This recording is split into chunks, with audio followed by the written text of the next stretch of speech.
Welcome, everybody, to the Huber Rebels podcast. My name is Jordan, And my name is Ethan. and it is our 1 year anniversary of the day that we're recording this. As you can tell by the confetti that is raining down on us. Happy birthday to... No, we're not going to do us. that. That was enough. Yeah, just You can that fill in wasn't the even a rest. half attempt. That was like Nope. maybe an eighth. It's been has it been a fast year or a slow year? I don't even know. It feels like the first time we sat down and did this was a long time ago, but it's also insane. There's two halves to this year. Yeah. Or 3/4 and a quarter, however we want to break it up. There's the first half where I still thought I was going to be married by now. Right. And we got to see each other in person. Right. And then there's this half where we've learned to record on Discord, and you are now in your closet, really hiding from the world. So, I mean, yeah, like a lot of things have changed. And I wanted to just show you, I have a few episodes that kind of show the progression. And if my computer will allow me, I kind of just wanted to stream those with you real quick, just to show you like how far we've come. The evolution. We need to do a montage video, like to some really inspirational and sad music. Why sad? I don't know. I'll make that. I think Send that over. I'll put that together. Okay. Well, there's gonna be some. I already have the song. In the arms of the angel. Nope. All right. Oh God. Okay. So this is episode 1. In the ground floor attic. Look at how terrible it looks. This is as good as it looks. It doesn't get better than this. You mean like the quality? Yeah. Hey, the discussion's pretty good though. If I remember correctly. Most of it was honestly just like a rundown memory lane of Huber Rebels in general, kind of what we're doing now. But yeah, it wasn't. It's really sorry. No, go. It's really weird to see myself with short hair. It's been so long, and I'm like gonna kind of dedicate to the new look. Yeah, no, I like it. I think it still looks good. Like you're still rocking it pretty well. Somehow it's still kind of holding together.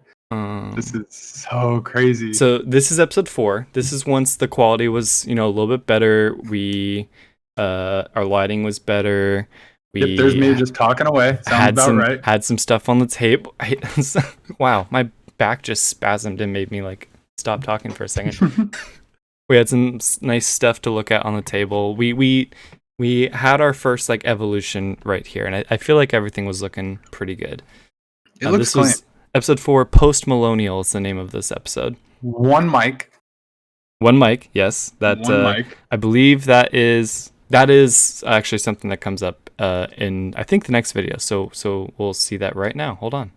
And this is when 2 mics, and the lights are off, and the lights are on, and I have. All right, so this is episode 16. This is the first episode with 2 mics. We both are rocking our own audio input. The first like big technical upgrade to the show, and I think everything sounded a lot better ever since. This is where I was still probably really struggling, and you were probably really anxious the entire time about where I was talking to the mic. Not about talking to the mic, just how much you moved it. But that's what the arms are for. Like they're meant to be moved. So I have no problem with that. I just thought it was funny how much you moved them. This is episode 22. Like this is our first time both sitting like at this table instead of the really janky desk that I just put a nice black cloth over, so it looked like a decent table, but it was actually a piece of crap. I didn't realize that because I was like, yeah, this looks better. But this, I don't know exactly even why I did it this way, but I just felt like my dad was also doing a lot of stuff in the room, so like I was kind of adapting so that we could both work in the room simultaneously. I'm really happy we decided to keep the Geiger counter on the table, just in case the radiation got out of control. You need to know if it's time to run, right? Yeah, exactly. And thankfully it never even went up a centimeter, so we were good. Date me here. Date meter. Date me here. Date me here. This is January 11th. Oh man. No, it can't be true. That literally cannot be true. Hold on. I would say that's the shortest I want my hair to go. November 26th is what this was. That sounds about right. Hey! So this is the first at-home episode, and I was showing my dad earlier our progression of that at-home look. Even like this doesn't look good. This is the regression, and this is also probably the most depressed I've ever been on a podcast, if I remember correctly. It was only the first one. Bad. Yeah. And it was not good. Yeah. I feel like everyone's mentality with this was like, hopefully, it was optimistically, hopefully, we don't have to do this for very long, so let's just throw something together. And now everyone is like, oh, this is going to last a while, so we may have to get some like professional looking quality going on with our at-home setups, because I didn't plan on us having to do this very much. I don't even know what I was thinking, but I definitely started putting a little bit more care into it. Definitely next to nothing in our apartment at that time. Yeah, except for some tape. And that was and an LCD screen. Picture was showing. The tape is still there. That picture is showing up through the PlayStation browser, and I remember because I moved it at one point, and you were like, "Wait." Honestly, pretty well done. I liked it. So this is my suggestion that I should do, and I think I'd mentioned that before. Continue to do it with that my background. I might switch and do that because it would be much more interesting. Just have something behind you, something changeable. I mean, yeah, especially on that 4K monitor. Yep. Yeah. So I didn't love this look. I was never proud of this, but the next one, it's pretty Windows Paint. Yeah. Slash Windows Windows Microsoft Windows Paint Microsoft Windows OS MS Paint. All right, next one. Pause. Microsoft Word. Already better. Was when I finally like kind of decided on a layout for us, and it looks really weird because the background of the video is exactly matching the background of the current video, and it looks super trippy. But this was when I felt like, okay, this is what the Hebrew Rebels podcast should look like for now. Yep. And I'm proud of it, and I'm happy with it, and that's been our progression in a year. And now wherever we are now to compare to. Exactly 1 year to. I feel like we've had a lot of steps in one whole year. We have had a lot of steps, considering we had to step it up in one way and then start over halfway through and step it up in another way. Right? Like it felt like a massive curveball was thrown at the world, and I feel like we've managed. I'm happy we're still doing it. I'm happy we have the capabilities to still do it. We bunted, and then we ran to first. And then you threw to first, so then we ran to second, and then you threw to second, and then we ran back to first, and then back to second, and then back to first, and then back to second, and then we threw, and then we ran from second to third, and second to third, a la Mario Baseball. Which we need to play on a stream someday. Cause I don't know if we're currently between first and second or third, or what's going on. I would say we're still hoping to safely slide to first. Yeah, and now my hair is super long, and I have a massive. I wouldn't say massive beard, but it's growing. That's how I feel. But I guess the gist of it is, if you've watched us at all in this last year, I appreciate it, because it's been a dream of mine for a long time to do a podcast, and I'm happy that you decided to do it with me. And now we have 41 episodes. That's a lot. We missed some. We skipped some weeks, but I don't think it's going to happen, but if there's some way that on the 52nd episode that we can have an in-person anniversary, I think that'd be another cool way to do it, like 52 weeks. I agree. And also, or even just 50. Episode 100. Just 50. Or episode 50. Yeah. But that's 9 weeks. I don't know if that's happening. I would be down to set up some sort of like socially distant podcast for us. It's sketchy. Because I saw you a couple weeks ago, but like I haven't interacted with you in over 3 months. Nope. And that's stupid. Insane. That is dumb. Yep. Doesn't make sense. Anyways. So are you planning to go back to Disneyland? Honestly, I was considering it. I was just thinking about it just because I'm so curious what it would look like. I want to know how they handle that. Like, what do rides look like? What does Space Mountain look like during a pandemic? Have you seen what they've done in the other parks? Disney in Shanghai? In Shanghai? Yeah. No, I have not. So it's super low attendance. Like, I don't even remember what the maximum number is. And then, I mean, in theory, it's an ideal experience because nobody's there. And it's like so you have space, right? It's not like packed, crazy, and crazy lines. And right. I don't know how like rides actually work and like how safe I'd actually feel.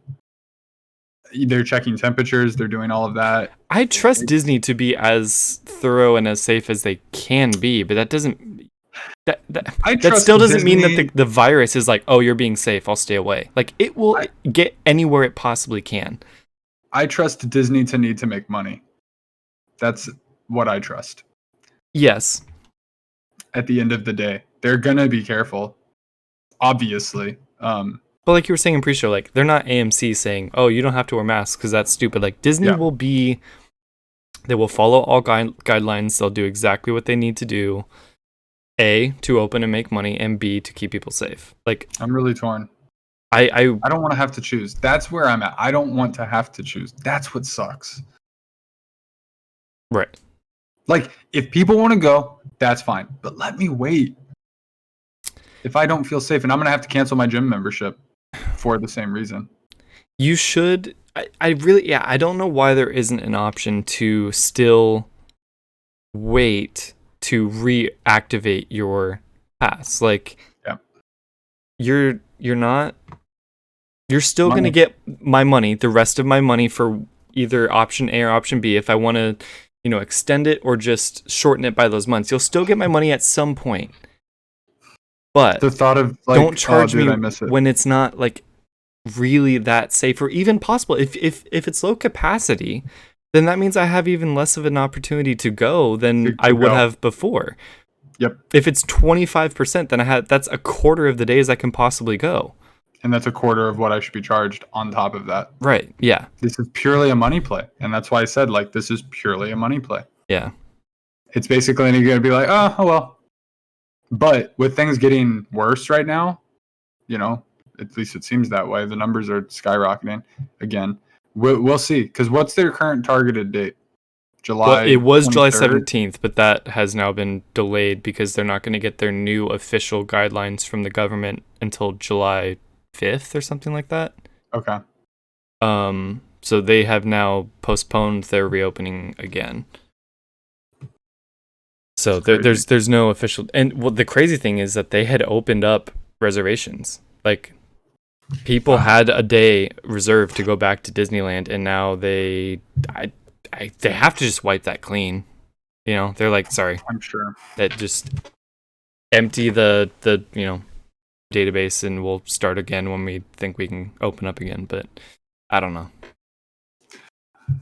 I'm very curious. I can't believe that a brand new ride opened, and that within the next month, Marvel Land was supposed to open. Which I find absolutely insane. My dad had mentioned that to me, and I was like, no, there's no way that we get Star Wars Land and Marvel Land within a year of each other. And that was what the plan was. It. And they're still working on it. I'm sure, not long after it opens, I think they'll be able to open that. But they don't want to do that during a pandemic, right? Like, or not. I don't like to say it like that. Like, they don't want to have their grand opening when they only have 25% capacity. Or maybe they do. Or do they? I don't know. Maybe they do so that they can have get like bugs worked out or something. Well, yeah, a soft opening, and then they don't have to do the like Rise of Resistance crazy reserve line kind of thing. One time, we rode that ride one time. It makes me sad. Like, this is the first pass we ever got. Yeah, we got it for 3 months. It's also it was a lot of first things for you guys, and that's why, like, I'm riding this out, whatever. But it's crazy to think about what life would have been right now and even continuing had this not been going on. But that's what life is. I mean, it'll be a story someday, you know? It's a story now, but you're 100%. Like, I was already thinking, a year from now, when we're on our 2-year anniversary. Yeah. We're going to be like, wow, remember when you couldn't do this and that was going on? I mean, and that's given the hope that this isn't a thing that we deal with for the rest of our lives. Yeah. Or for the next 10 years or 5 years or whatever that may be. But, one day at a time, 1 week at a time, one podcast at a time. Absolutely. We'll see. That's why we sit down and talk, to just sort of reconnect and get by week to week. Yeah, and this is great for that. I games are great for that. It's a good thing to I'm so happy we have that in online gaming. You can get out and you can still hang out with people and feel like you hung. It's not the same, obviously, but still feel like you hung out with them. VR it would be really nice if everybody had VR right now, because then you could more even feel like you're in the same space. If we had Ready Player One. Well, no, not even that. I remember when the Star Trek game that's out now, people said you feel like you're in a space with somebody when they're moving in real time. Does something to your brain where you feel like you're in a shared space. During the pre-show, we were watching Hat Films, just testing a technological thing for us, but we were watching a Hat Films video of them playing Dirt 5. Their videos of them playing the Star Trek VR are hilarious. Some of the hardest I've laughed. There's interactivity. It was so funny, and it's just the movements are so good and so one-to-one, and all the fingers, everything. I felt like they were really on the bridge of a Star Trek ship, going on this mission. It looked really fun. 2022, we'll be living that. I don't know in what games they're creating, but it's gonna be awesome. Because I still believe it comes out next holiday. What, PSVR 2? We'll come out holiday 2021, and unless this delays it. And then so 2022, in theory, that year we'll have all kinds of experiences. Do you anticipate PSVR 2 living up to some of these other VR sets, the the Vive and all those things? Because some of them are really, really good. Oculus Quest, yeah, that's the. Oh yeah, no. So PSVR is already the most successful VR headset, consumer VR headset, in terms of sales and market share. I'm pretty sure it's availability, the widest audience. Okay, just in terms of getting out there the most. Mm-hmm. Okay, sure. Pretty sure the most people that have experienced VR is through that. I could be wrong; those numbers could have changed, but But that doesn't mean it's the best functionally. It's not the best technically, and it never has been, and Right. that's never what they were targeting. And I always figured, okay, you gotta wait, let the tech mature, let everybody else kind of go through the $2,000 headset of okay, that's what we're gonna get, and then you wait a couple years and then you get that. I fully expect PSVR 2 to be the breakthrough VR experience. The best of both worlds: the affordable, the attainable, and the technologically advanced VR headset. That'd be incredible. Because Greg on Kind of Fun, he doesn't even know if they're gonna make a PSVR 2. Nah, he's doing that to protect himself. They are 100% making one. 100%. I would bet a lot of money on that. Yeah, risk money on that, because of how it has been so successful. And the reason I had one pre-ordered, I managed to grab a pre-order. That was going to be one of our videos, was you opening that box. Yeah. I sat on it until the day before it was supposed to ship. Right. And I canceled it because I was this is $550 it would have been. Yeah. And even though I tested it and I was VR's for real. We went to Best Buy. And it was cool. Yes, sir. Raise your hand. So how much was that? That virtual reality headset, how much was that? $550. So I'm just curious, if there was a remaster of a game from 2003 where it comes with a game and a couple statues and maybe some keychains and stuff, and that was $300, does that seem like a good deal to you?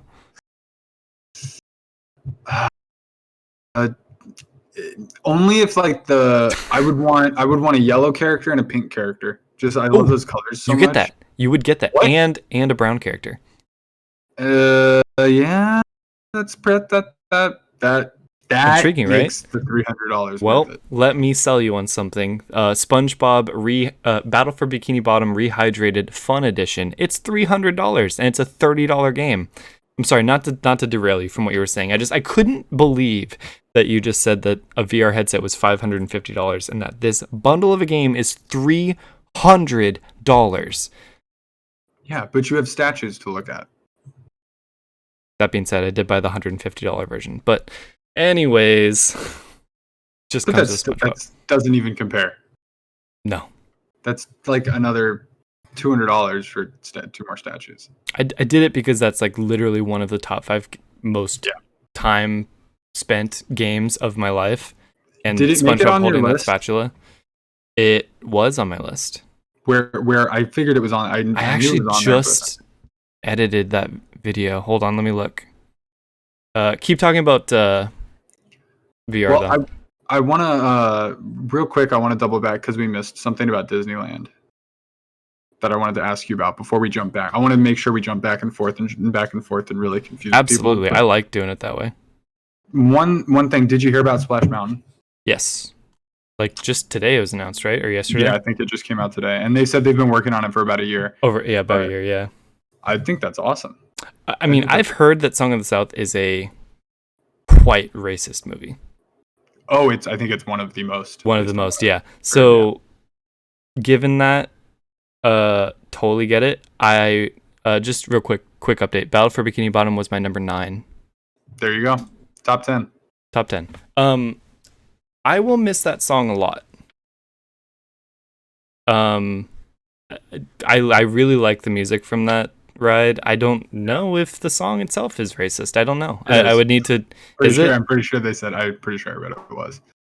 I would need to listen to it again. I remember, not to dig myself into a hole, but like before I had a TV in my room or a laptop, even like I used to put myself to sleep by just playing songs quietly, next to my bed. Yeah. And I used to listen to that song on repeat until I fell asleep. And I would set a timer. I'm like, 30 minutes, I'll fall asleep. But then I loved that song. It was so happy, and it just reminded me of that ride. That's one of my favorite rides, genuinely. Like that's a really, really fun ride. So I'm not actually familiar with it, and I haven't made it on Splash Mountain, if ever.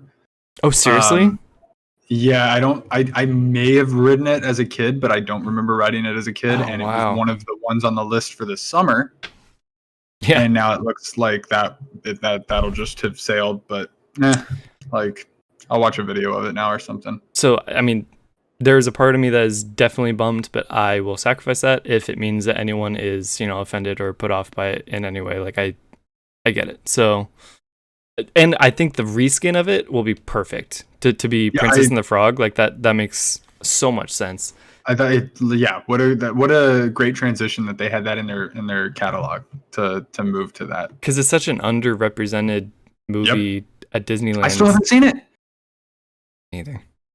There's a bunch of Disney movies I haven't seen, but yeah, you want to do a Rebels React to Princess and the Frog? Yeah, it's gonna be a while from now because we're on Fantasia. Well, it's gonna be a while. You could finish that and then watch it tonight. Gonna be about 69 years. Oh, you're going in order. Movies. Yeah, we're going in order. Maya's been wanting to watch Aladdin and Pocahontas, and I haven't seen Pocahontas. Lion King I'm bad. Oh, good, you froze on the angriest looking face possible. I thought you were so upset with me for not having seen Pocahontas that it like broke the show. I don't even know if you heard me say that. What I did, that was the last thing I heard. I forgot. But what happened? Did you freeze? I don't know. You froze.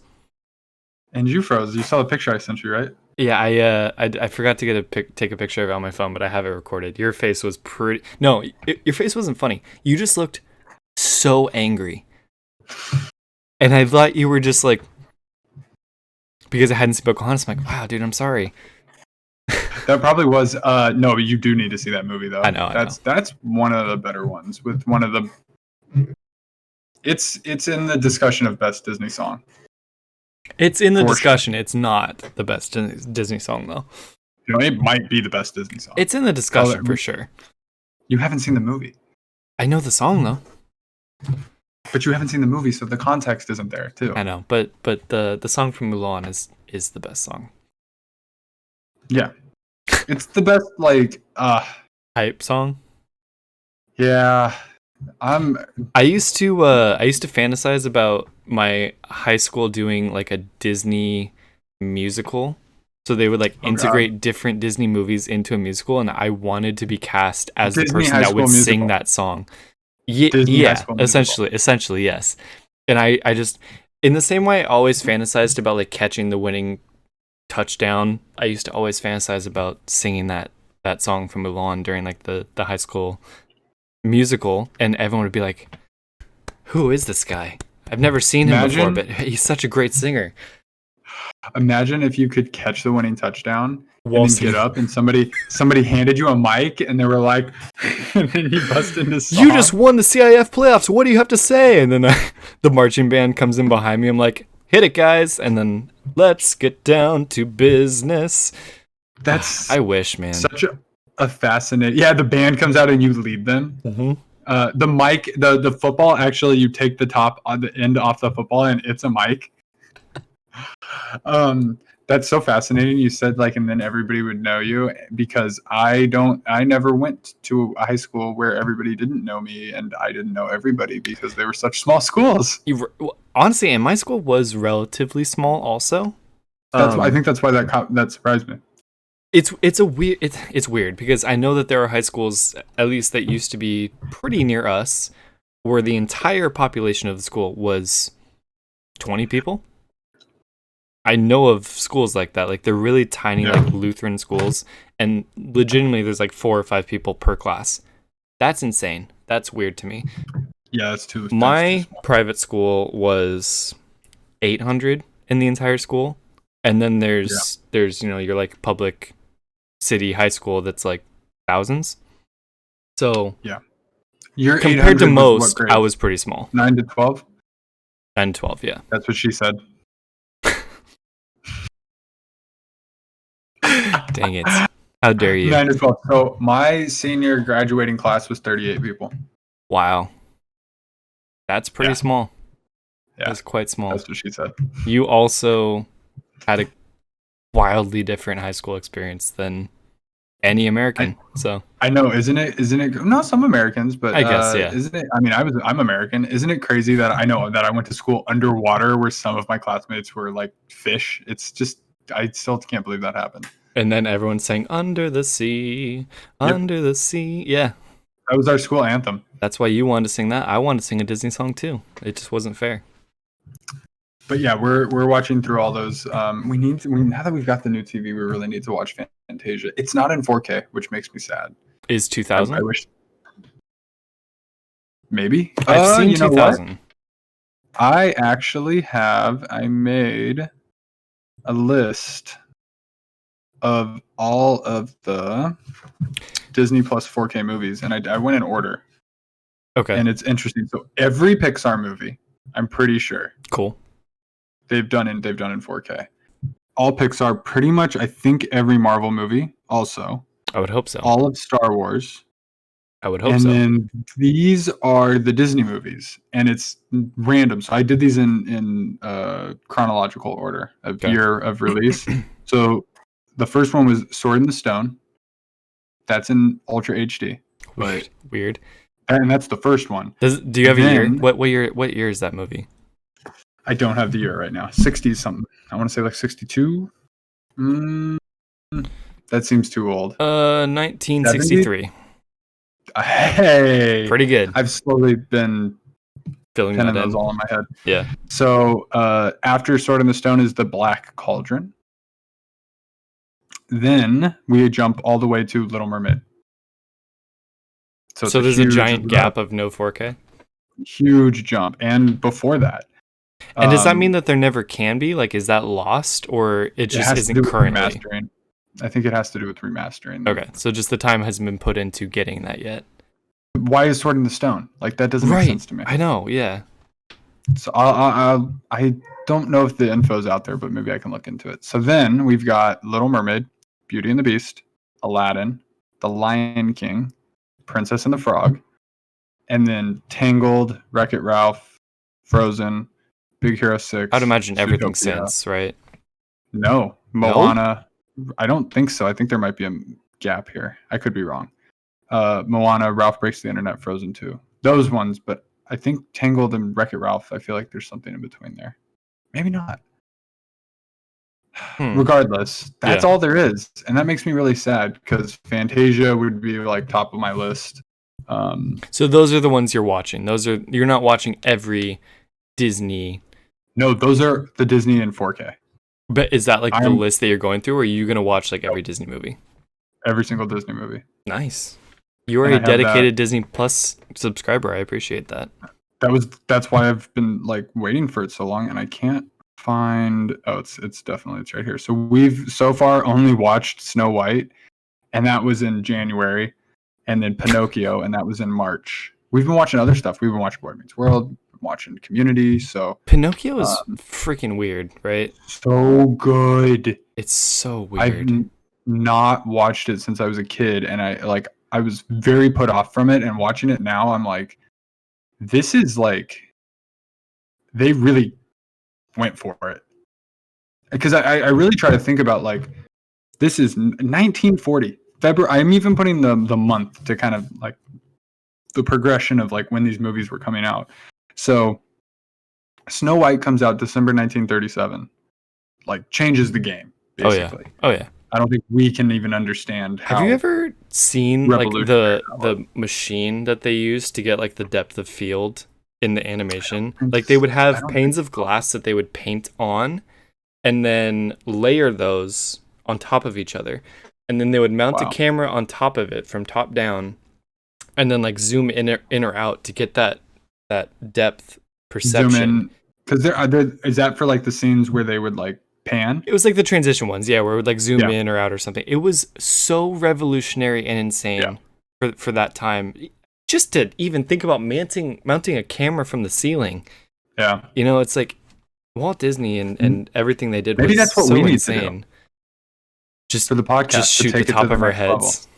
Level. Just the whole time, just have wires and just panning cameras like zooming by us while we're just sitting here. There are podcasts I've seen where they have just way too many camera angles that just keep shifting. I'm like, why? It's not. But have you seen a panning camera during a podcast? I haven't, and I'm down to try. I kind of want to do that. I want to set up a track.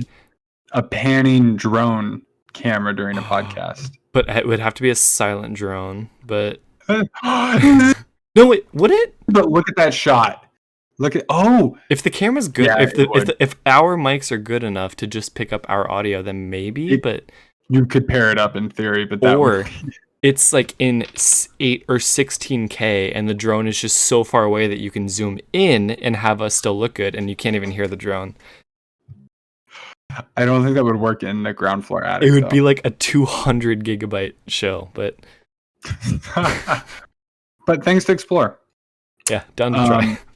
So then, about 2 years later, in February 1940, Pinocchio comes out, and just, I don't even know what to say, but it was crazy. So many like adult themes and like really intense stuff. Dude, the whole scene where they're selling the kids is really upsetting. Yeah. Yeah.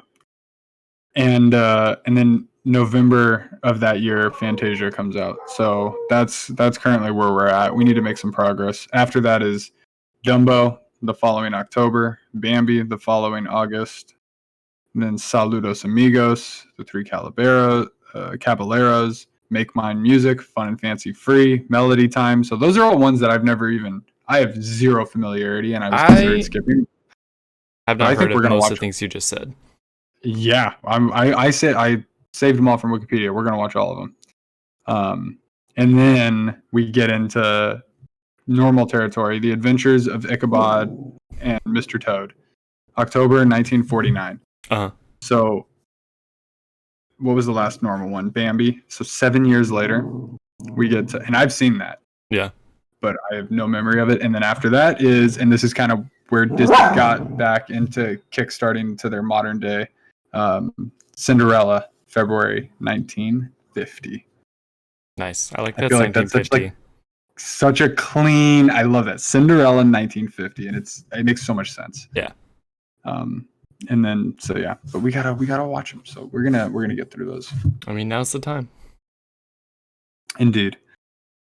But yeah, I did want to check in on you for Last of Us. No, don't. We're not going to talk about that. Let's talk about that. Okay, we're not talking about that. Let's talk about that next week. When? Okay. Did you guys beat it? I'm not saying. Okay.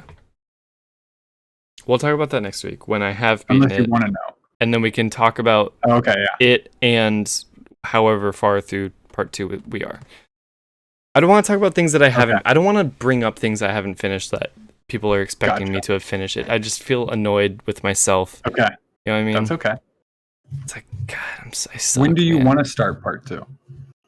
Immediately. I want to be... I don't mean this in a bad way for The Last of Us, but I want to be done with it. Yep.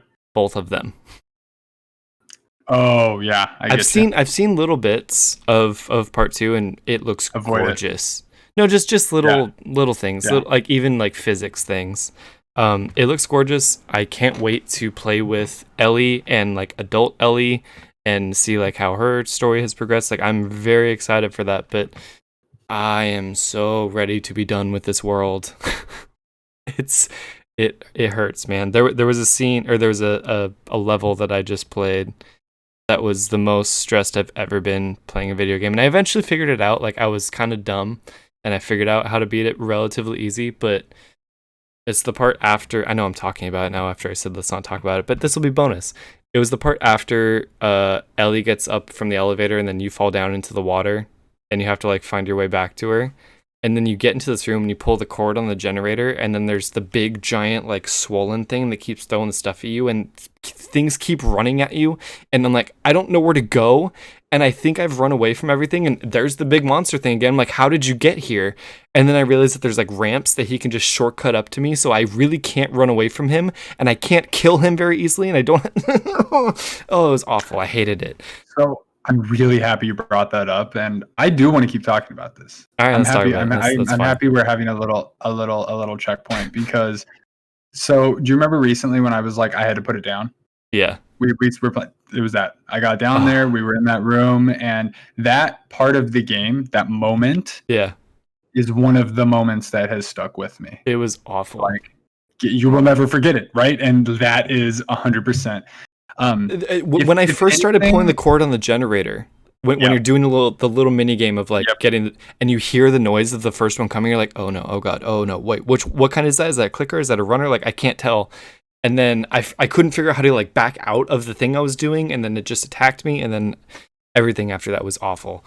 Sorry, keep going with what you're saying. Even though I did it, that was the second time was almost just as terrifying, and I forgot that was when they showed up, but because they don't tell you they're there. Yeah. You can't hear them. With the big things? Any of them. You don't know they're there. Oh, I know. Yeah. So did you when you first showed up in that water area, did you walk forward and see the thing run by? No. Yeah, so if you walk all the way forward, that ramp, a thing runs by. Do they do things like that? I didn't think this game did things like that. Yeah. Oh, I don't like that. But okay, to give you some kind of peace of mind, because I don't want you to be like too afraid to jump back in. That really is one of the moments in the game. The game, like where I, like that, like when I say like that stuck with me. Yeah. Like playing it again, I was dreading getting back there. Yeah. I would say that's one of the worst moments because it's intense. The game doesn't actually like scare me that much. Like it doesn't jump scare you really that much. It's just a sense of dread and like overwhelming. Like I don't know if I can get out of this kind of situation, and like I'm liking it more than I thought I was going to, even though it's zombies, which I despise. Yep. But it's weird because I feel like the game doesn't do things like what you said, where like you walk and it's like a triggered animation where it's like, oh, that thing runs by because you're at this point. I feel like I haven't seen anything like that. It's one of the only moments in the game that I can think of. And it's usually pretty fair in warning you that something is coming or around the corner. Yep. You can hear the bad guys, you can hear them talking, or you can hear a clicker or a runner. You know to expect something, and you know usually when you're in a safe environment. Yep. And that one just caught me off guard, and it sent me a little bit for a loop, and I didn't like it at all. We'll have a bonus person next week to talk about it because I want to get everybody's feedback on that. Okay, yeah. I would like that. Yep. So That being said, that's all we'll say. The most recent time I played, I actually had the thought of like, I love this game. And I know that's not a revolutionary take. I know most people do, but dude, Don't think Ellie, about other people. Just Ellie is stay amazing, in the game. dude. She's one of my favorite video game characters ever. Let me just say, I played this game and kind of forgot about it, even though like, yeah, we'll go more in depth about Ellie. Yes, she's she's great. So tough and strong and funny. I love the parts when you're walking and she just doesn't care about what the dire situation is. Partially because she's grown up in it and that's all she knows. But like when you're walking and she just starts whistling behind you, she's like, "Oh, I figured it out. I can whistle now." You're like, Maya cursed at her every time. Shut up. Oh, I yell at Ellie all the time. I love Ellie. Yeah. I yell at her all the time. I'm like, "Ellie, what are you doing?" But anyways, I'm really enjoying it. And also I crafted the holster. I'm sure you guys probably did that too. Did you? Game changer. Yeah. Oh yeah. Game changer. Yeah. And once I remembered, I'm like, oh my god, yeah, you need this. There's a certain point when you start getting a lot of crafting parts or gears or whatever they are. So the next time I found a crafting bench, I'm like, let's upgrade some stuff. And what difficulty are you on? Normal? How many are below normal? 1. Yeah, I'm on normal. Yeah, that's what we played it on as well. Yeah. I think that's a good kind of balance. I wouldn't. I know I did second from the bottom. Out. Not at all. But also, I feel like there's a lot of times when I'm dying way too easily, considering there's at least 2 other difficulties above this. And that's more of the puzzle aspect. I just feel like an idiot. I'm like, Joel, why did you punch that clicker? Why? You know better than that. Why did you do it? And yeah, that's great. See, I want to know what's going on. I'm recording it all, so. If that's if exciting. I ever want to go back and look at certain aspects, like that time in that basement when I really wanted to die, I can relive that again. That's awesome. We'll have more to talk about that next week. Yes. Oh, because. Well, not that this isn't because, but like I have it. It's here. I'm ready to play it. Yep. Mine has also arrived. So while we're still talking about games, I want to jump over to Cyberpunk. They had the Nightwire episode 1 today. Yes. And we made a video on that, reacting to that, our initial reactions. And you can watch the video along with us, I believe. Yes, yeah, the video's in there. So okay. So you're not just watching us. Take that view away from CD Projekt Red. Just watch the video along with us. I've never understood that. Like, you can just do that on Twitch or on YouTube. You can include the video in your video, and people will watch that, and it doesn't give a view to the original, like, people who created it. IGN already steal views, mad views. They calculate all of that together, though. It's so bizarre that you're allowed to do that. Like, how is that not a copyright infringement? Because they're not trying to make money off of views. They're trying to raise awareness. Just get it out there. When they calculate that stuff, like, for example, the PlayStation 5 reveal, they don't just calculate the PlayStation 5 channels upload. They take the IGN upload, they take the GameSpot upload, they take every one, and they aggregate that together to get like a total viewer count. Okay. Yeah. All right. And that's the data they need. It's really just about the data. How many people did you engage with? Right. Yeah, that's true. It's not about making money off of that one particular video. Yeah. I don't know. It seems weird. Not for them. They need to make sales. And so if they're engaging with enough people, then that can lead them to be like, okay, we can expect about this many sales, or we need to engage with this many people so that we can reach this sales number. That being said, we made a video about the first episode of Nightwire. What's it called? Nightwire Live? Nightwire. No. Night City Line. Night City Wire. Night City Wire. Here we go. Wire City Night Live. It's kind of confusing. It's Night City is. I don't know if I like that name yet. I love it. Because a lot of the scenes that they showed in that video were daytime. They're saving it. They're nightlife? Yep. No, Cyberpunk is all about nighttime. I didn't even think about that. The fact that they're showing so much daytime, like they're holding a lot back. And the city comes alive at night, apparently, from what I've heard. It's going to be so good. But I wanted to go on Twitter because they, over the course of the last, I don't know, month or a couple months, they'd upload a video of like, this is one of the gangs. They're about this and they're about this. And I wanted to see like who you'd be interested in. Is this something I can pull up? Yeah, go to the Cyberpunk official Twitter, and we're just gonna kind of scroll through here. Oh, they uploaded more screenshots, and they are beautiful. Maelstrom. Yeah. You see that? Yeah. Maelstrom's territory is the industrial part of Watson. Its factories, the Totentans Club, you'll meet them there. I'm just gonna say right now, no. They're obsessed with cyber technology, and their urge to improve the weakness of human flesh is far stronger than their fear of cyberpsychosis. I see a giant, gross, disgusting spider, so I'm out. It's like a cyber skull. Yeah, I'm also. This is not what I'm leaning towards. Also, they use the word flesh in their description. Nah, I'm out. I'm good. All right, you got the next one? Is it the Voodoo Boys? Yeah. Voodoo Boys, an enigmatic gang from Pacifica, aren't just net runners devoted to uncovering the secrets of the old net and behind the black wall. They're also edge runners, breaking every rule there is to break and programming viruses that can freeze neural networks. That sounds cool. That does sound cool. I don't remember seeing this one before. I like that. We got okay. Add them to the list. We got one more. This is Militech. Yeah. Everyone in Night City knows that Militech equals one of the largest manufacturers of weapons and military vehicles in the world. They've worked closely with American military and police agencies for years, providing high-grade weaponry and training. I'm going to pass on the Militech. We have another one next. Tiger Claws. Tiger Claws is a gang of Japanese origin and stylistic influence located in Japantown. They're ruthless and violent in practice and intimidating in appearance. Katanas,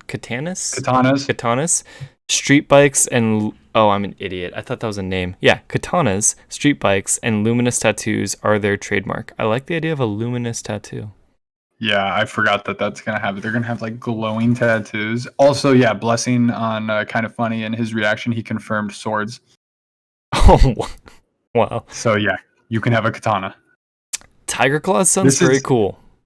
This is one of the ones I'm leaning towards, and this is one of the ones I remember. April 28th, another one. One of Night City's largest gangs, the Valentinos, are bound by a strong moral code and century-old traditions. Controlling swaths of predominantly Latino areas of Haywood, they treat values such as honor, justice, and brotherhood with deadly seriousness. I like it. It's like mafia. It seems very mafia. Because it's like I'm gonna want to think like, what is my character's values? Like, that's something I'm going to take into consideration when I play this game and try to align with that. And so I like the idea of like honor, justice, and brotherhood. But I don't know if this is what I'll go with. I like the idea of shutting down like networks with that your like cool. code hacking. That I'm leaning towards Voodoo Boys at the moment. Another one, Kang Tao, is a young Chinese company specializing in smart gun technology and security services. It's making its way to the top of the weapon industry at a tremendous pace thanks to bold choices, courageous strategy, and government backing. I ain't about that corporate life. Definitely not. No, yeah, they sound too big business. Oh, we do have another one. I wasn't sure. Sweet. Animals. An aggressive street fighting gang from West Pacifica that eschews the use of traditional cyberware. Instead, they use ultra testosterone and animal supplements like growth hormones. They're animalistic at heart and dangerously proud of who they are. Nah. So it sounds like they're less cyborg, more like partially animal. Drugs to like using like natural supplements to like enhance yourself, right? Kind of a thing. Yeah. Yeah, at first I was like, yeah, are they going to have like a tiger head? But I don't think that's what it is. I don't think that's a hybrid. I think there's another one, April 15th. We got another one? Arasaka Corporation is a family firm from Japan. They're known for providing corporate security, banking, and legal services. One of the most influential mega corporations in 2077, their weapons and vehicles are among the most sought after by police and security forces. That sounds kind of cool. This one. I remember liking this one, but I was like, I don't think that's who I'm gonna go with though. I think that. Oh no, another one. There's so many choices. Yeah, that's what I love. This. I'm so like you really get like a nice swath of options of like who you want to go with. Yeah. Founded by veterans of the Fourth Corporate War, tired of the helplessness of the NCPD, 6th Street was meant to serve and protect the community of Vista del Rey. Today, their interpretation of the law and bringing justice to the city is questionable and self-serving. I'm going to say no. I feel like I want to fight those guys. There's another one. Formed in 2076 after the death of Elizabeth Lizzie Borden, a strip club owner and ex-prostitute who treated her workers fairly and defended them from violent clients, the Mocs refers to themselves as those who protect working girls and guys from violence and abuse. And those are called the Moxes. That's the name of the gang. I'll partner with them. That sounds cool.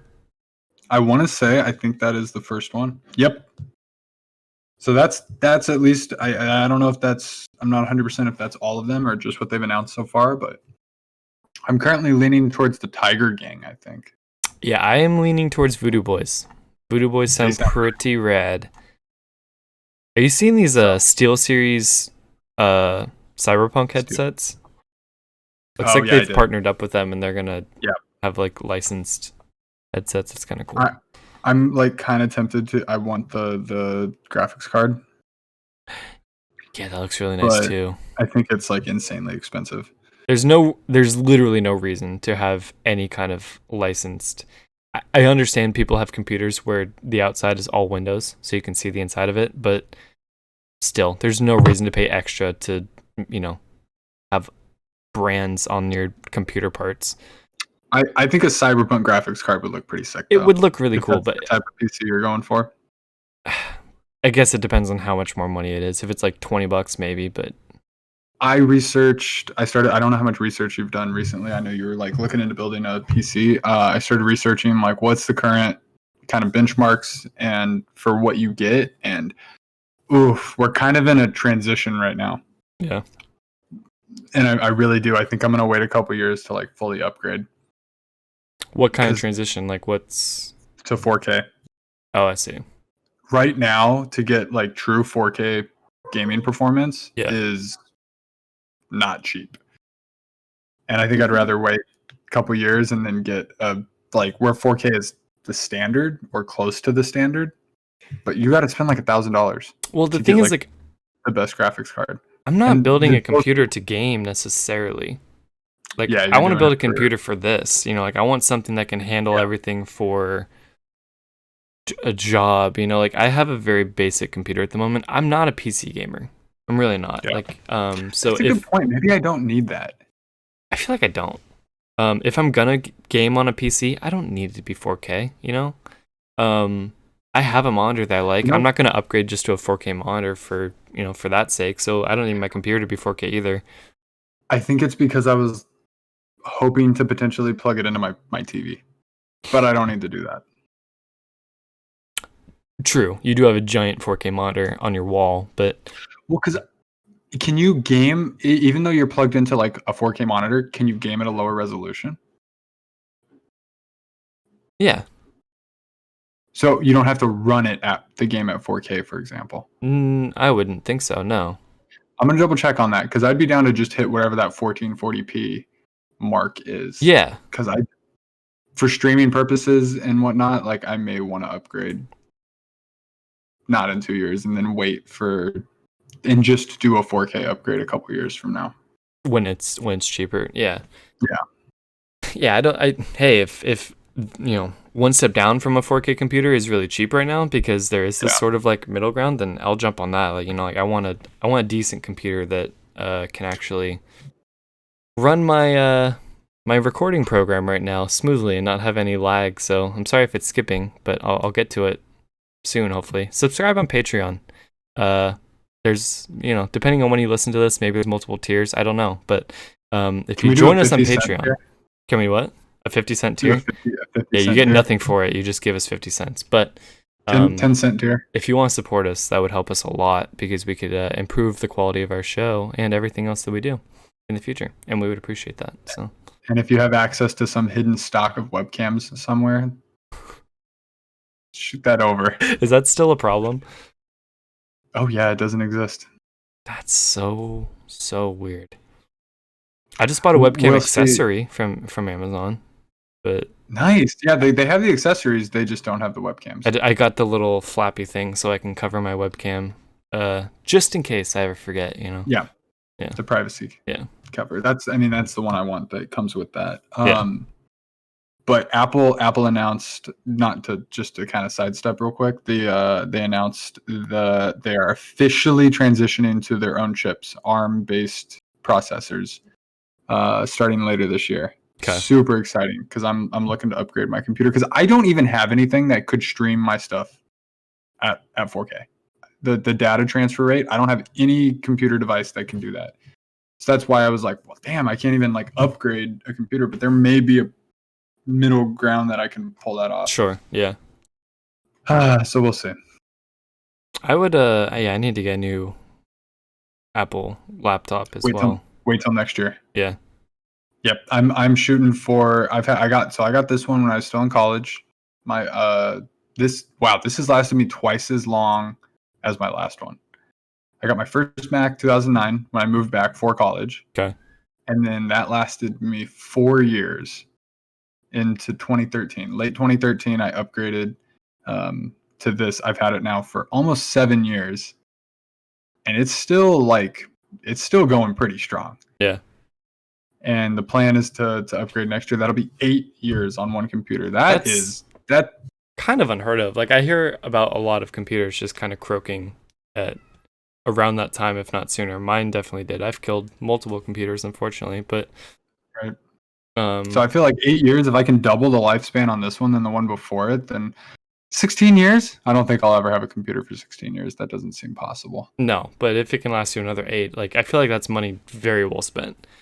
Yep. So I have the 13-inch MacBook Pro, I think is what it is, with the Retina display. That was why I was like, oh, better screen. That was a really big deal.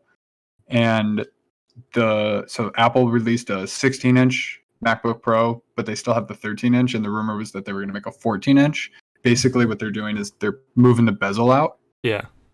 And so my hope is that next year it'll be the 14-inch ARM-based, their new silicon with no bezel. So that's what that is. The 15 turned into the 16 because they just expanded the screen. Yeah. But the actual case itself is the same size, probably. Because I was really confused. I was like, why are you just changing it? 13 and 15, that's the standard. And then I'm like, oh, okay, I'm down for 14 and 16. Sure. That makes a lot of sense. If it doesn't make it any heavier or bigger, yeah, for sure. Yeah. But no, I trust them. These things hold up so well. I'm excited. I want to start making more content just across the board. Yeah. I sent my hard drive. I got my hard drive out to back up my computer and start working on a bunch of stuff. And my hard drive just crashed. I reset it, crashed, reset it, crash.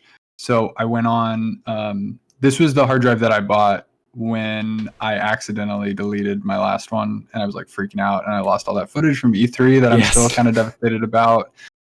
And I bought this 4 terabyte hard drive, plugged it in recently, couldn't function it, couldn't even nothing.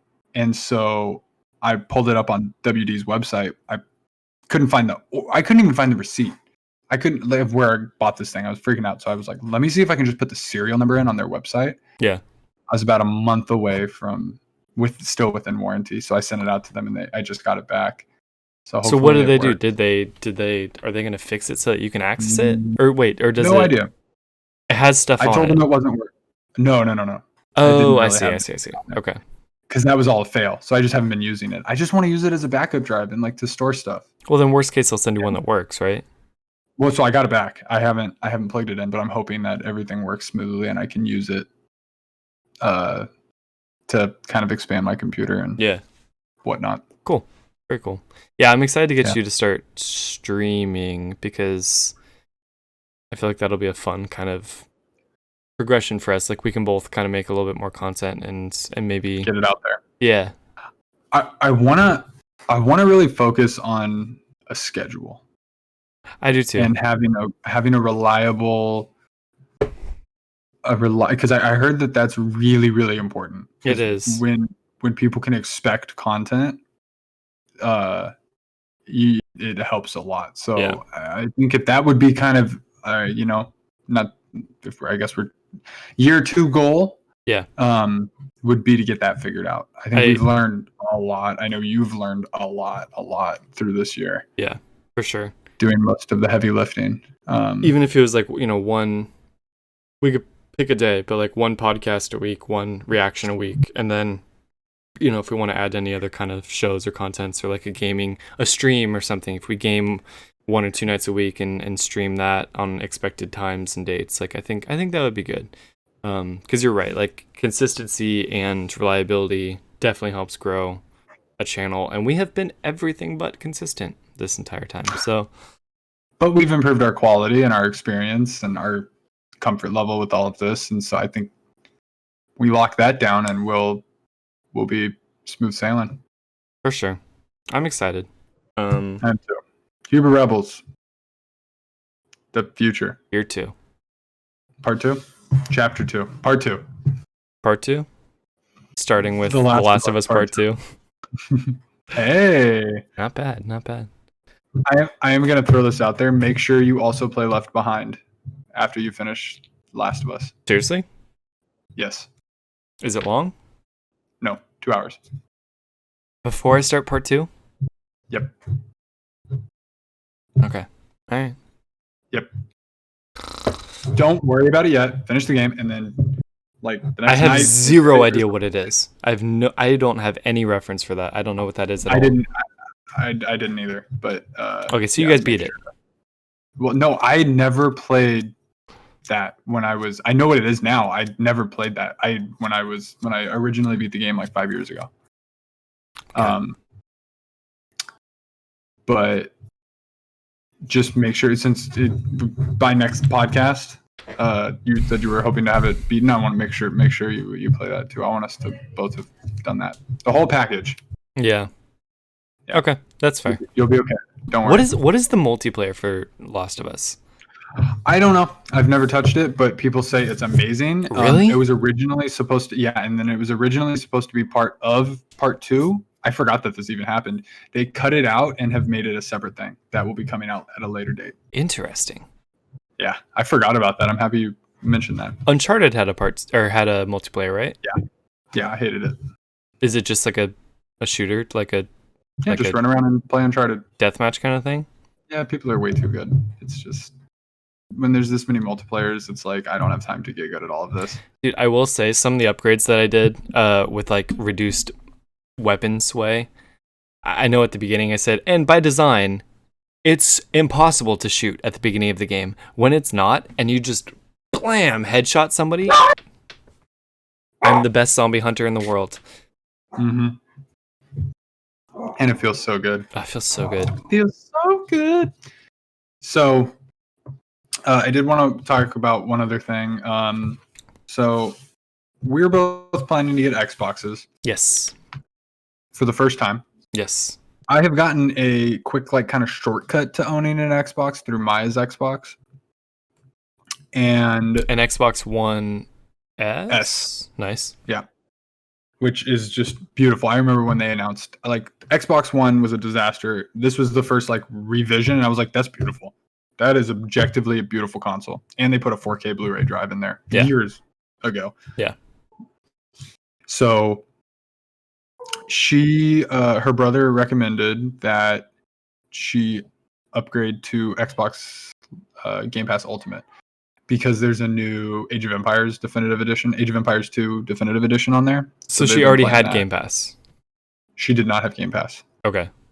I see. But what you do is you upgrade your Xbox Live to Game Pass Ultimate, and you can do it for $1 a month, which is just incredible. So you're paying for Xbox Live monthly, and then for a year. Think of Xbox Live as PlayStation Plus. So you get it for a year, right? Sure. And then for $1 more a month, you can get Game Pass Ultimate, which gives you Game Pass on Xbox and on PC. Okay. So I've been playing. That has been my plan. Is I'm going to get an Xbox, and then I'm going to get Game Pass, because Game Pass is no question one of the greatest things ever. It's one of those things that seemed impossible. Netflix for games. That's not going to happen. No, games are expensive. You can't just do a Remember $10 GameFly? a month. Yeah, and it was. I remember looking into that, and it was like $15, $20 a month for one game or something. It was insane. Yeah. So this is $10 a month for if you were just to get it on your Xbox, and you get all of these games. It seems great, right? When you say it's $10 a month, that's without Xbox Live. Without this $1 promotion. I think imagine you have PlayStation Plus and they had a PlayStation Game Pass. Yeah. So on top of what we have right now, we would pay $10 a month and you'd have access to this huge library of games. So I guess what I'm confused is you pay for Xbox, let's just say Xbox Live is $10 a month, right? You don't pay a month though. All right, whatever. There's Xbox Live. Game Pass is $10 a month. Yes. But Game Pass Ultimate is $1 a month? $15 or $11 a month? It's $15 a month. Where does the $1 come in? A special promotion. Okay. That they've been running. So is it $11 or $1? $1. What? Yes. I don't understand that. Promotion. It's a special promotion to get people to try Game Pass. Because of how long you're buying it for? It will convert whatever time you have left of Xbox Live or Game Pass. So say you have 10 months of Xbox Live Gold left. Yeah. And 2 months of, say you're already a Game Pass, say you already have Game Pass and you're paying $10 a month, but you have like 2 months of that left. It will still let you upgrade to Game Pass Ultimate, which includes PC, because this is like the new thing they're pushing, and it'll convert it to $1 a month for the remainder of your subscription. So you would get 12 months of Game Pass Ultimate for $1. Wow. So my plan all along has been to buy. So Costco has a 2-year Xbox Live Gold for $95. Okay. And so and you can convert these prices to what we pay for PlayStation Plus, right? So then in theory, so I'd buy that for $95. I now have online play and monthly free games, and along with all the other stuff, for 2 years. Locked in. Sure. I can then add Game Pass Ultimate for $1 a month. Wow. So that gives you access to every Xbox first party game. And that's streamable, right? Like you don't even have to download it? No, it's down. You get to download the game. So you have to have space to download the game. Yeah, but that's better. You don't want to have to stream it. Well, I was right. This is also but they haven't announced xCloud functionality and pricing. That might be baked in here. But basically the gist of it is it works up to 3 years. So what I'm going to do is I'm going to buy 3 years of Xbox Live Gold. Yeah. When I get like $120 or something? Yeah. That's really not even that much. 2 games. 2 games. That's the price of 2 full price games. And you'll get 1 or 2 games a month plus access to 4. They really give you about 4 free games a month. Oh, because they probably do older games which are backwards compatible and you can play on anything. Yep. Which you can't do on PlayStation because they have PlayStation Plus. They do like the PS3 game or the Vita game or the live game. Not like anymore, though. Did they stop doing that? They used to do that, and I was like, should I go over to my PS3 and like just grab these games? And like I couldn't be bothered. I'm gonna get 3 years and basically pay $30 to have access to every single Xbox game. So this all sounds amazing, right? I was super excited for this. Yeah. So I fired up the Xbox. We got it back in the living room. We're about to play Halo. We're going to start on our Halo journey. Nice. To get ready for Infinite. Right. Are you going to play all of them? We're going to play all of them. Before Infinite? Before Infinite. We have till November. How long are those campaigns? 10 hours. Okay. So they're not too bad. Sure. And we've got like 6 months. Yeah. Five months or so. Yeah. and Maya's been dying to do this. And I've played 3. We've played part of 1. She just beat 5 with her brother. It's not that bad. See, like, I wish that you could stream this because I would like to live that with you guys. Like, I can't play those games. I'll look into it. But if I could watch you guys playing those games, I would definitely do that just to fill myself in and like feel like I'm hanging out with you guys too. I will 100% look into that because that would be awesome. We're planning to start tonight though, so I gotta do some research to jump off of this. Well, maybe it doesn't have to be every game, but if you could start with like the second one or something, I don't know. So I fired it up. I was like, hey, and I looked into it because I was like, how does Game Pass work? If she has it, do I get to access it? Yep, it's the console. It's just like all of that works out. So it's just one person on the console, even and different everybody profiles and everything. Yep. And so I just started going through the Game Pass list, and oh my god, the number of games on there that I have on my little game tracker app on wish listed, both on the PlayStation Store and the Switch Store, that I would have spent, I don't even know how much, $15 there, $20 there, $60 there, $15 there, $20 there. Yeah, it's ridiculous. Yeah. They're all there. Yeah. Lonely Mountains Downhill, the little bike game where you go and... Oh, yeah. That looked amazing. Yeah, you just download it for free and play it. You just have it. Like, it's one of these concepts that sounds so amazing. Actually having it in your hands and being able to, it's like game changing. Yeah. And this is fully how I expect to live Xbox. I will buy games for PlayStation, right? And I will have Game Pass for Xbox, even when I have to pay $10. I am very much a PlayStation fan through and through. Like, PlayStation is my console, but I can't wait to like fully utilize both. I can't wait to have access to everything. You know, I'll have my Switch and my Xbox and my PlayStation, and I won't have an excuse except for maybe like some PC game that pops up like Valorant or something, but screw you. You know, like, I won't have an excuse. I can play everything. Yeah. And I'm very excited for that. Will be free. It will be part of Game Pass. How? No, wait, how? Why? Every single Xbox first party game. Every single one. And they have 15 studios now.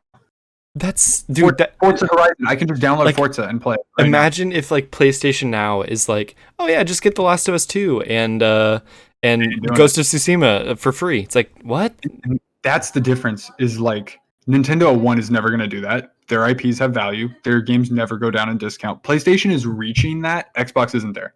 Xbox has found value in Game Pass, and so the ecosystem, as I view it very much now, is you buy your first person. Like, everybody has already established, like, you buy a Nintendo system to play Mario and Zelda. You just accept that. Sure. You buy a PlayStation to play Uncharted and Horizon and God of War and all. That is what it is. And you get an Xbox to get Game Pass. I think that's awesome though, like, because that could be the future of gaming. Like, they could be. They're making a lot of money. They could be cornering themselves into like what the future of gaming is going to be, and they're like, hey, we got this. If you want to copy us and like be less than us, then cool. But like, I feel like they're figuring something out, and they're going to be they figured it out. Pioneering something. It's been working for sure, and I think PlayStation is they're confident in what they've got, and they're doubling down on what they've got. You know, they're also going to have the VR. They're the only Xbox gave up on VR. PlayStation is all about VR, and I love how everybody's kind of finding their niche, and it's all coexisting beautifully.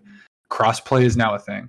Hopefully, cross save will continue to be a thing, and it's like everybody's kind of winning at the same time while competing. It's beautiful. So let me. I want to run through some of the other games that I had saved. So I played NBA 2K20 last night. Yeah, I haven't played a full 2K game. Is LaMelo in it yet? I don't even know. I didn't realize that was a thing.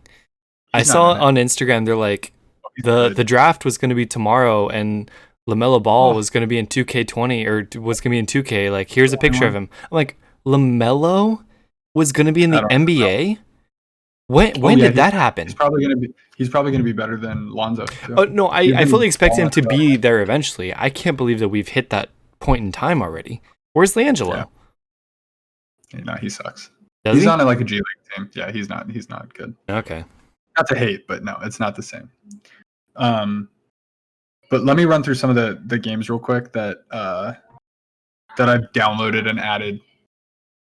Alan Wake, that's an old 360 game that I've always wanted to play. Remedy, they're the ones that made Control. Mm-hmm. They started with Alan Wake. Is Astro Near. No, Control wouldn't be on there, right? No. Okay. It's not on. It might pop up eventually. Red Dead is on there. Red Dead 2 is on there right now. So it's not just for first party things either. No. So first party games will live there. Okay. Third party games cycles. Cool. Okay, cool. That's awesome. Yeah, it's really, and that's why it's like you're hearing it. Once you have it in your hands and you really you're like, I can just play this game. I just have this. So what happens if you download it and then it's off the store? Do you have it? If it's off of Game Pass, yeah. No. Once it's off of Game Pass, it's gone. Even if it's downloaded onto your... Yeah. It's just like Netflix. Okay. It's a movie is on there. Watch it before it leaves. But I was researching and most stuff they say stays for like a year. So you get enough time to play it. Yeah. If you really want to own it, you can buy it. Go buy it, or sure. Wait till it's super cheap and buy it later. Sure. And it's like, that's something I don't really want to do with my PlayStation. And I'm okay with that. And just like choosing to buy games physical that you really care about, it's going to be that same kind of a thing. But I'm going to use this to try and test and play games that like maybe you wouldn't have tried otherwise. No, I mean, this is great for me because like I'm going to drop $500 on this Xbox that I never have planned to do before. I've never bought an Xbox. I'll do that. I don't plan on buying maybe any physical Xbox games. Nope. Because I have no attachment to them. I don't need to own those or put those on my shelf. Like, this sounds genius and perfect for me. And they know that. I think that this is going to be very, very... I think there's a lot of people in the same boat as us. And this is going to prove to be very successful for them. Cool.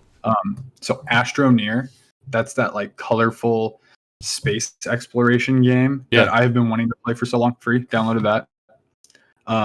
This is a Switch game that I'd wanted to play, Bad North. It's like a strategy where you defend your little island from Viking people. Yeah. I played the demo, but it was a $15 game, so I never bought it. How much space does your Xbox have? A gig. What's the capacity on it? Wait, a terabyte, sorry. Okay. And in the Series X is going to be a terabyte. Really? Base, right? Can you upgrade it, do you think? Series X? Yeah. Yeah, so they've announced a partnership with Seagate. We're bringing back memory cards. So PlayStation is going a different route, but for Series X, no, it's so cool. Yeah. It's going to be these tiny little high-speed SSD terabyte memory cards that plug in. A terabyte memory card? Yeah. Not 8 megabytes on PS2. A terabyte, and they're like heavy. That's cool. So I can't wait to feel what they haven't announced pricing, so it's not going to be cheap. I'll have to see, because like I would maybe even upgrade the hard drive on that thing since I know I'm going to be downloading so much onto this console. Let's just download a game, play it, delete it. No, I know. To start, but yes, 100% I'm with you. I will be adding these little cards for sure. Yeah. But if they're $200, like no, okay, I'll wait a little to add that. Yeah. This is another indie game on Switch, Creature in the Well. It's another $15 game. Dead Cells, that's a $20 game. It's supposed to be really, really good. I mean, you're already over your 3-year price of Game Pass. The Gardens Between, that's a 3-hour indie game that has highly, highly regarded. And again, it's a 3-hour game that I was going to pay $15 for on Switch. Play once, enjoy it, and now it's like just free, included. Hellblade, Senua's Sacrifice. Nope. I know Hellblade 2 no, stop. Why are you saying this? No, stop. Don't say this. But no, I'm going to play the first one. I want to play the first one just because it's been reveled as a current gen game for like really doing something different. I don't think it's as creepy as the second one. The next gen one, yeah, no. Yeah. But I'm gonna test it out potentially. Journey to the Savage Planet. It's another $10-15 game. It's so, I feel like I've heard all these games and never seen anything about them. Like I can't picture any of them. Downhill. Lonely Mountains Downhill. Yeah. That's a little bite Thanks game. to you, I know that one. Minecraft Dungeons. Yeah, we have that. Is that crossplay? Yep. I don't know, and I was going to look into that to see if if we could pull that off. I know. I saw that. I want to. Like, wow. Now, is that a 3? Oh, of course, it's Microsoft. Is that a? Is it first party then? No. Yeah, it should be. Yeah, they own Mojang. I'm pretty sure Mojang made it. But it's also on other consoles. Yeah. So first party doesn't mean okay. Not first party exclusive. No. It's first party. Yeah. Gotcha.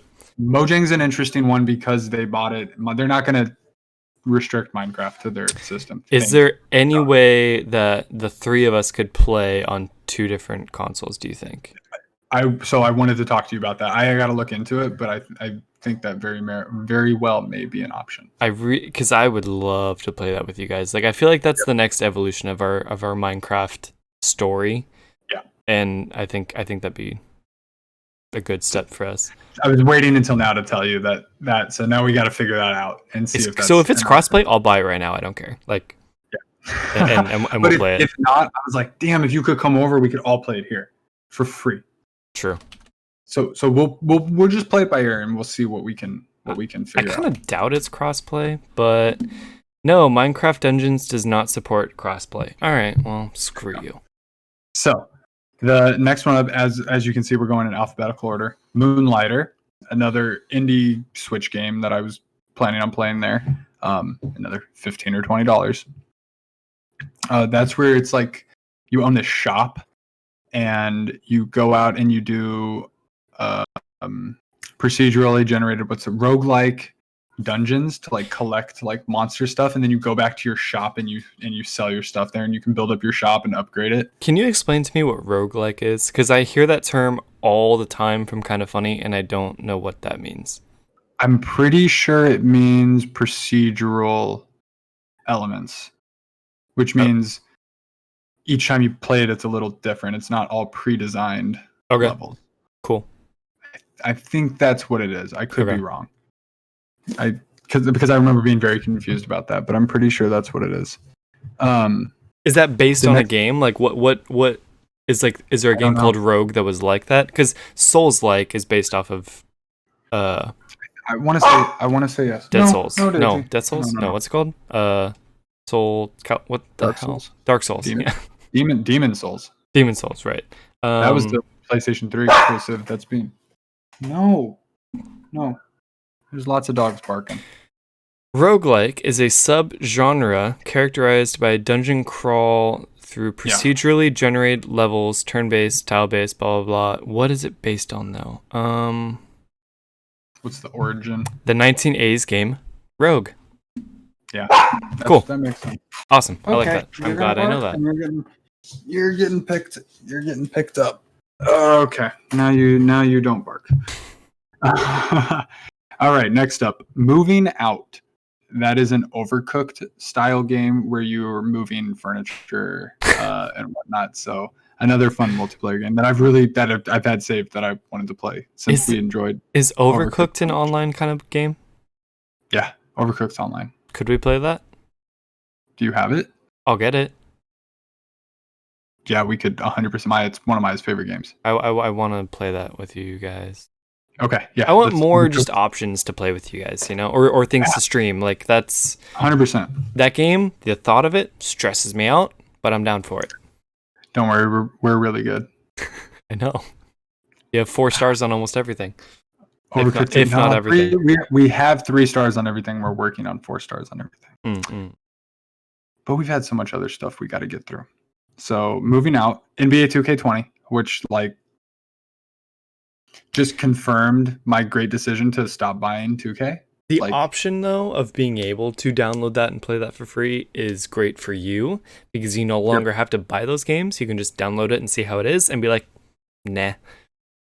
Yep. I played a half of the Lakers against the Warriors, and I'm just like, this is not to hate, but this is crap. Like, this feels like a PS3 game. Has it gone backwards? It feels like it's gone backwards. How is that possible? That might just be me, legitimately. If anything, I would say it doesn't feel like it's gone forwards. Sure. I can see that, but I don't know how they would let themselves regress at all. So that the 2K21 can be better. Really? I do believe it's by design? That happens. I don't know. I don't want to accuse them of that, but it does feel like that a little bit. I'll accuse them of So that. we'll see.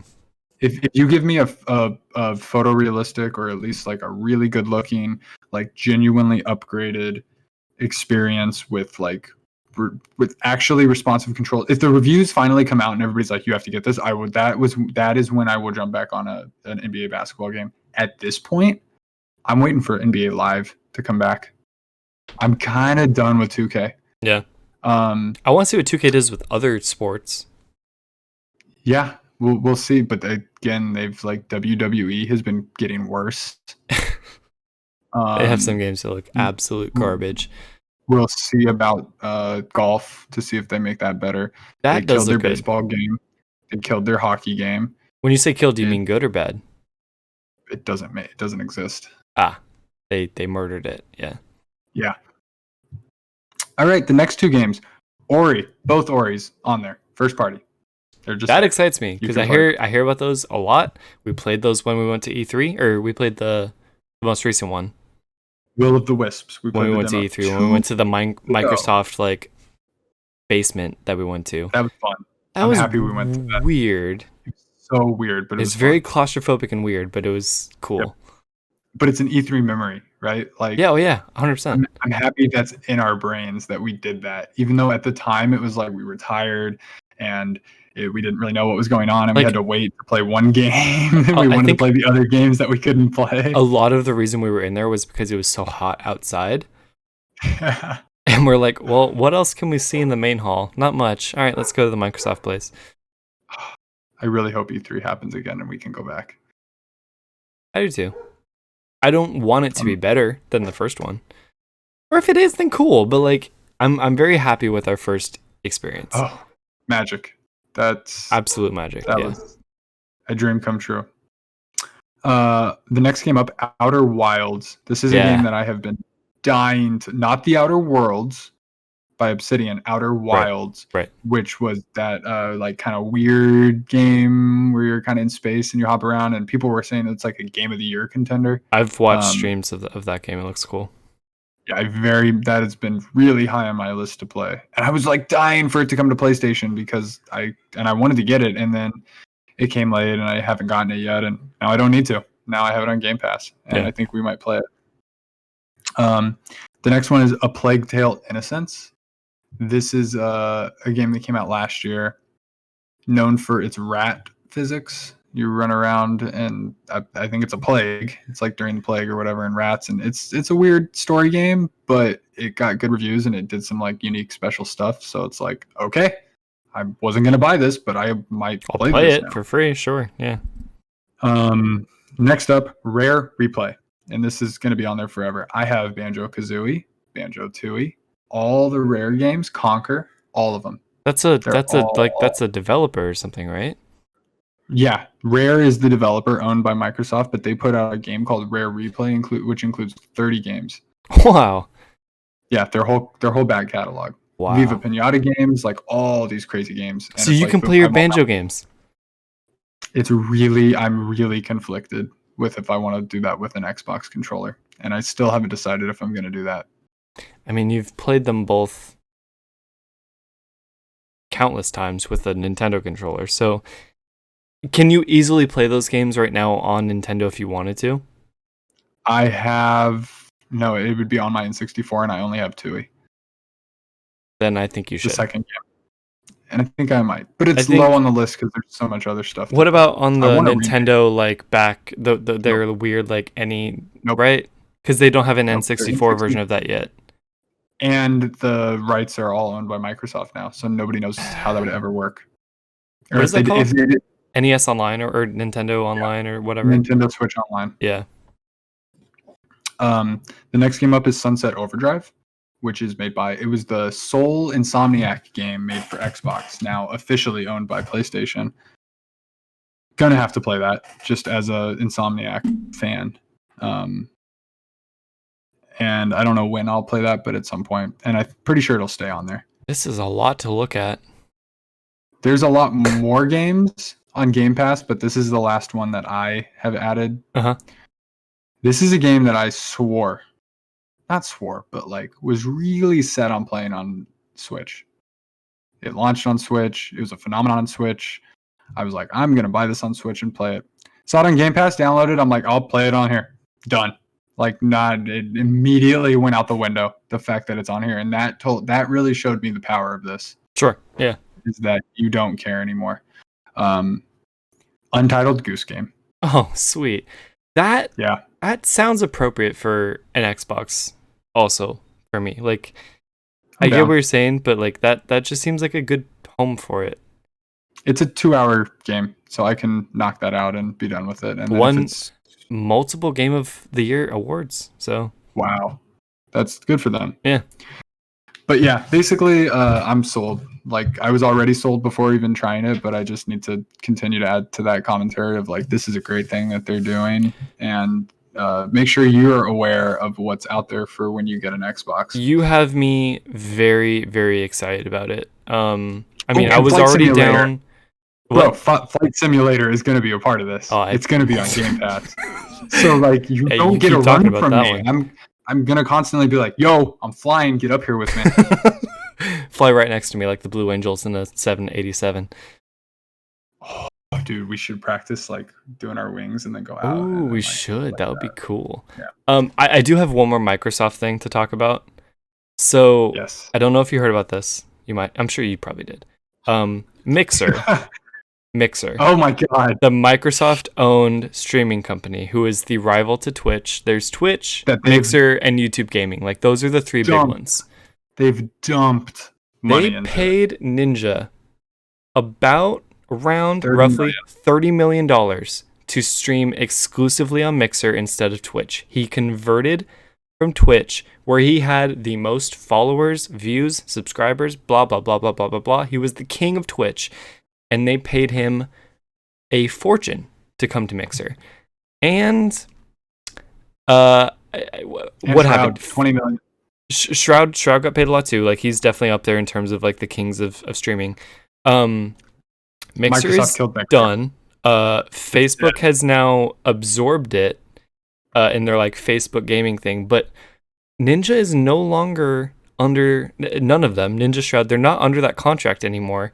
And they got paid. And when was this? So they got their full contract. So basically, the $30 million and $20 million contracts that they signed would have been over X amount of time. But because this happened, they got paid out on it. And that was at most 9 months ago. Probably, I think, more recent than that. And now, if they want, they can just come back to Twitch. So they turned down an offer from Facebook Gaming to for almost double, right? Wasn't it like almost double? $60 million. But they said, nope, I'm going back to Twitch. Screw you, Facebook. Yeah, 100%. So this was, partially I'm happy about this because it's one less player Mixer. We don't need them, and I don't want to have to build up a whole nother thing. For me, I'm fine with Twitch and YouTube. Like, and even YouTube streaming doesn't seem like it is up there with Twitch. Like, Twitch is the top as far as I'm concerned. So when he left, I'm not necessarily like a Ninja fan or anything, but when he left, I'm like, oh, that's kind of weird. Like, I feel like that takes a lot of credibility away and gives it to something I don't feel like deserves it for just paying for it. So, God, it's just what a wild life. So this was scary though. This scared me. Mixer, having been on the Xbox a little bit, Mixer's on there. It's on the board. It's on the dashboard. It was popping up. I'm sure you could stream to it easily, quickly. Yeah. Piece of cake for free. Yeah. Microsoft's now partnering with Facebook Gaming. I'm like, no. Get your Facebook away from Xbox. Not when I'm about to get an Xbox. Major Nelson, who's one of the main PR guys from Xbox, officially said Facebook Gaming will have zero integration with Xbox moving forward. So there's no need to worry about that. I know for a fact that you can also easily, if not easier than on a PlayStation, stream to Twitch on an Xbox. I just didn't want forced integration baked into the console. Definitely not. That's what I was afraid of. Yeah. Because Mixer is baked in. And honestly, like, I applaud them if they turn down that much money just to not associate themselves with Facebook. Oh, 100%. That's disgusting. Tyler mentioned to me at one point, he's like, hey, have you guys thought about going with Facebook Gaming? just because there's such a small market and it gives you a chance to float to the top. And I get that. Still, like, I don't want to do that. Well, and for a while, like this was a while ago, but like I even thought about Mixer or just anything. We don't have a contract. We're not obligated to stream with anybody. I can stream to multiple at a time. I can stream to YouTube, Twitch, and Mixer and everything all at once. So like, why not do it? And obviously, if you're on anything but Twitch, it's a little bit less of a sea, or a bigger pond that you can kind of grow in. But I don't know. It's crazy now. So yeah, Mixer is dead, and Facebook has tried to absorb it, but I don't think it's going to go very well for them. I'm sure some people will take the bait. I'm sure some people will take that paycheck because they'll pay some people to come over. And why wouldn't you accept $10 million? A lot of people are like, damn, Microsoft, you poured all this money in, and it's like, at this point, just get out before you pour more money into it. But I mean, I don't think Microsoft loses either because I'm sure they got paid by Facebook. Yeah, that's true. That's a good point. They got their revenue. They paid Ninja, Shroud, whoever they paid to be exclusive to them. They got all that revenue while they were streaming for them. And then they get bought up by Facebook. They're like, cool, we're done. Let's just focus on games now. We don't have to focus on a streaming service. Facebook, you can go die because it's not going to work for you. Let's hope. I'm happy you brought up streaming again because I had this thought. I was like, hey, now I know it won't be the same as using a capture card, but what if these new consoles offer like legitimate 4K streaming options? They will, no? Well, I mean, I hope. Doesn't the Xbox One S offer 4K streaming? Currently, the only way you can 4K stream, like, legitimately is with like a $400 card. Right. And so the thought of like having that baked in potentially in some way, I was like, hey, that's kind of a nice sentiment. We don't know what it's going to be like. The actual true functionality. The only thing about that is how much, like, what kind of a stream do you want? And I think we've talked about this. Like, do you want overlays? Do you want video? And there may be minor ways to integrate that stuff, but like, they may add that functionality. They might, but it would be very hard to run it while gaming on your console. If everything is in your console, like, how do you even run your stream while you're playing the game? Because PlayStation is focused on their UI overhaul. What if they have this ace up their sleeve and they're going to offer something like that? I'm not saying that this is just like a distant, like, not that it's going to happen and this will be the cure all, but like, whoa, what if they do something like that? I'm just saying. What if they drop a bomb like that? Well, I guess my standpoint would be it can never be as good as it will be on a PC. Like, you can never set up a stream setup as good as you can on a PC. If they make it decent to where, because like, as someone who's done this didn't mean to change the scene there. I've done this a minimal amount, not anywhere near as much as people who stream like consistently. Yeah. It takes a lot of clicking, dragging, resizing. It's a lot of stuff to get your stream looking the way you want it to. I can't even imagine doing that on a console with joysticks. What if they make it easy? They build all the UI in and make it easy and functional. All the stuff you want to do. I don't know. Magic? Dude, if it's magic and they do it, then cool. Like, I think that's all. I'm not excited for it because it's gonna flood the marketplace. But we'll see. I don't know. Everyone's gonna stream. Everyone's gonna have a streaming setup. They're gonna have But that's what happened with the current consoles. I know, but it's gonna be exponentially more for the next one too. I think that's their goal. Yeah, because that's more exposure. Of course, it is for them. I mean, it's not great for us. No, but that's everything. We're constantly playing catch up at this point. Yeah. So unless we can find a way to deviate and innovate away from what other people are doing, like having panning cameras. Yeah, you're aware of Dr. Disrespect, right? Yeah. He signed a deal with Twitch. Like, he got paid by Twitch to be exclusive to them. I find him fascinating. Besides the fact that he streams as a character, he has a persona, a costume. Like, he acts, give or take, while he's streaming. And the production quality that he puts into his streams, the transitions, the videos, just like just everything about it, the storyline. He's like a WWE caliber streamer. Like he adds a storyline to his streams. It's unbelievable. I didn't know that. Your one-off game, like in the middle of his stream, it won't be that special. Like he's just gaming. But like if you look at the whole grand scheme of it, it's like, how are you pulling this off? Ninja doesn't do that. Yeah. Ninja has his following. He deserves it. That's fine. But like he just has his game and a little webcam, and that's pretty much it. And he has his following because of what he's done. That's how people will continue to differentiate themselves. 100%. So and innovation will rise, but whatever the like standard is will potentially get raised up. And they could not do any of this and not even attempt to touch that market. But I was like, what if they do? Especially with the HD camera that they've already announced. That could be for VR also, but like I'm just super curious what's going to be a part of this UI overhaul. We'll see. If I can set up a streaming layout design that is as good or better than what I can currently do on my computer, then my mind will be blown and I won't even touch my computer again. I won't need a new computer. Yeah. Who knows? I don't know. We'll see. But if not, then I'm all on board for like creating all that on the side. And it's better for us because then it's like you're putting in that extra work that other people aren't able to do. Right. I don't know. It's all. I'm excited for it. Whatever direction it goes, next gen, I'm excited to see. If you're excited to follow along with us on this journey, then please like and subscribe. Follow our content. We do the Hebrew Rebels podcast every single week, minus a couple here and there. We do reactions to as many Summer Game Fest videos and announcements as we can.